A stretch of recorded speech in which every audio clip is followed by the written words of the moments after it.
Entender o cenário tributário brasileiro para o setor imobiliário, olha, é um verdadeiro quebra-cabeça. Mas e se eu te disser que uma decisão recente da Receita Federal pode ser a peça que faltava? Pois é, ela pode mudar o jogo para um monte de empreendimentos. Vamos juntos desvendar essa solução de consulta que está redesenhando as regras para incorporadoras e lateadoras? Bom, não é segredo para ninguém, né? Desenvolver um projeto imobiliário no Brasil significa encarar um obstáculo gigante, uma carga tributária que é não só alta, mas também super complexa. Para qualquer empresa que constrói para vender, os impostos são uma fatia enorme dos custos. É preciso ter um planejamento quase cirúrgico para não se perder no meio do caminho. Agora, imagina se existisse um jeito de juntar vários desses impostos numa alíquota só. É exatamente isso que esse número, 4%, representa. Essa é a taxa do chamado Regime Especial de Tributação, o RET. Pensa nele como uma alternativa poderosa que promete simplificar e, o mais importante, aliviar essa carga tributária toda. Olha só o nosso roteiro de hoje. Primeiro, a gente vai entender por que esse benefício fiscal é tão poderoso. Depois, vamos alinhar os conceitos-chave para entender as regras do jogo imobiliário. Aí sim, mergulhamos na consulta que mudou tudo e vamos explorar a zona cinzenta, a incerteza que ela acabou criando.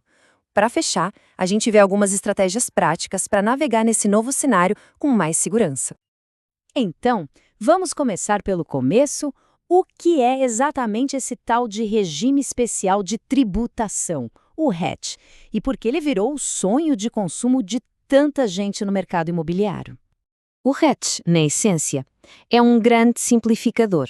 Ele pega 4 dos principais tributos federais, IRPJ, CSLL, PIS e COFINS, e junta tudo num pagamento só. Ou seja, em vez de ficar calculando cada um deles separado, a empresa paga uma taxa única de 4% sobre o que faturou no mês. Bem mais simples, né? E aqui está o pulo do gato. Quando a gente coloca o RET lado a lado com os regimes normais, como o lucro presumido ou o lucro real, a diferença no bolso pode ser gritante. Na maioria das vezes, o RET significa pagar bem menos imposto. É essa economia que faz dele uma ferramenta tão estratégica. Mas, para a gente entender o tamanho do impacto dessa nova decisão da Receita, precisamos dar um passinho para trás e alinhar o vocabulário.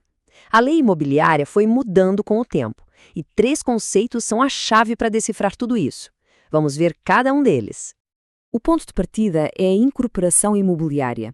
É um conceito lá de 1964.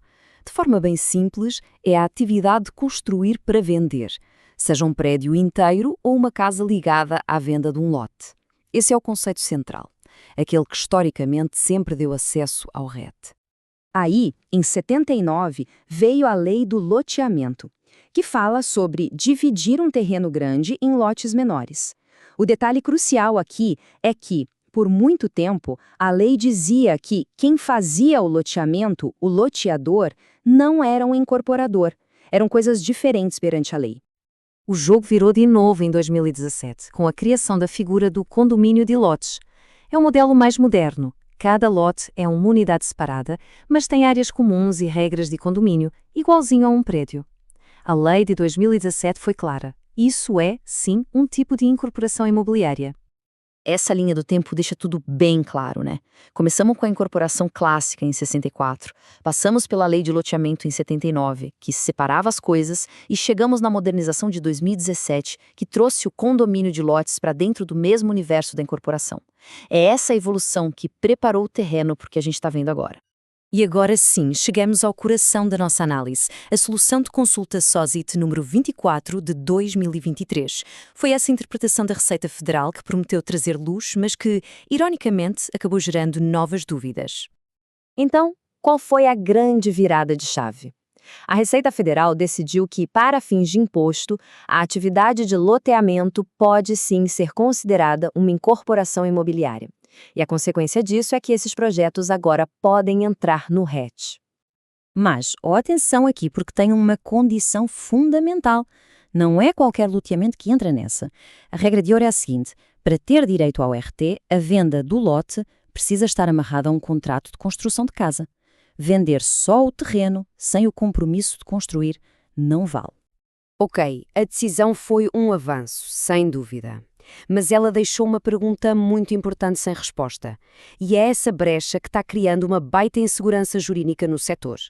A consulta foi bem clara em estender o benefício para loteamentos que incluem a construção. Isso é uma notícia excelente para muitos projetos que antes não conseguiam nem sonhar com a alíquota de 4%. Mas, e aquela figura mais nova? O condomínio de lotes. Aquele que a própria lei de 2017 já tinha dito que era a mesma coisa que incorporação?